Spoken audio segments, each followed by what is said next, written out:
it's pretty much a consensus of a top three, although this draft is really loaded, the 2026 draft. We have Cam Boozer, Dybantsa, and Peterson. And for these bottom six teams, I'm kind of intrigued to get your thoughts on who we would want to get a top three, like the top three, and who we would want to see selected with the top three. I think that'd be fascinating. I do think it would be hilarious if Darren Peterson would go number one overall to the Kings. I think that would just like pretty much doom his career. I think, De'Aaron Fox was solid, but it's kind of just a wasteland in Sacramento, like you were talking about with them. Um, I think fascinating and probably a best case scenario for DP would be going to the Pacers. I mean, teaming up with Halliburton and all the players that they have. They got Zubac, right? So Yes. Halliburton, Zubac, Darren Peterson, all these guys. I think that would be really fascinating. I also think Boozer to the Pacers. Just if the Pacers end up with a top three pick, even then with Dybantsa would be insane. So I was gonna say I think all three of the top prospects would be great in Indiana. Um, I think I think the Bulls, if they could get one of those, although the Bulls are a little higher in the standings, but if the Bulls could get one of those top three, that'd be huge. Utah, it'd be nice to see them get one of them.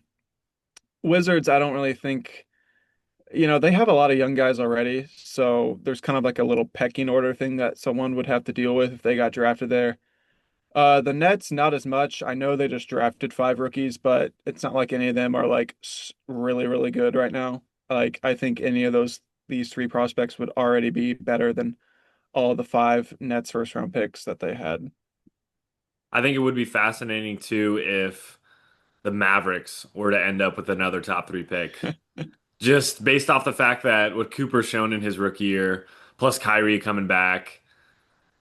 Can you imagine just, I mean, even Boozer on the Mavericks? Or, I mean, I personally haven't been totally locked in. I've tried to pay attention as well as I can, but I think Surefire is going to be a great player. I think Boozer. I think I would say the 2020s version of Tim Duncan.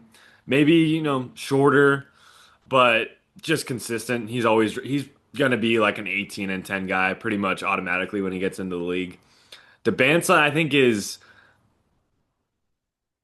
I mean, the ceiling, I think it's Paul George. I mean, I think he's right there. He's got the athleticism, the shot. He's gotten a lot better. He's really crafty. I mean, Bill Simmons was talking about he's kind of like Jason Tatum in his like year three and year four in terms of creation and passing.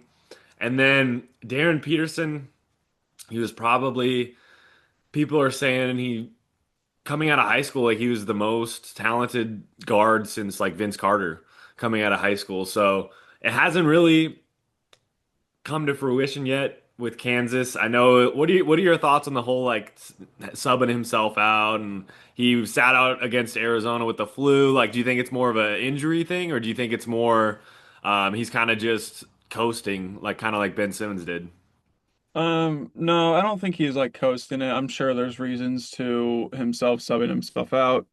I'm sure Bill Self is well aware of it too. Let's just keep this guy healthy, but we also need him to play. Um, I wouldn't say it's like a laziness type thing like Ben Simmons. I think there's some real like managing to the situation. Sure, it's a little much just to keep like subbing yourself out. I mean, I saw that turnover that happened whenever he tried subbing himself out, like someone passed him the ball while he was looking away.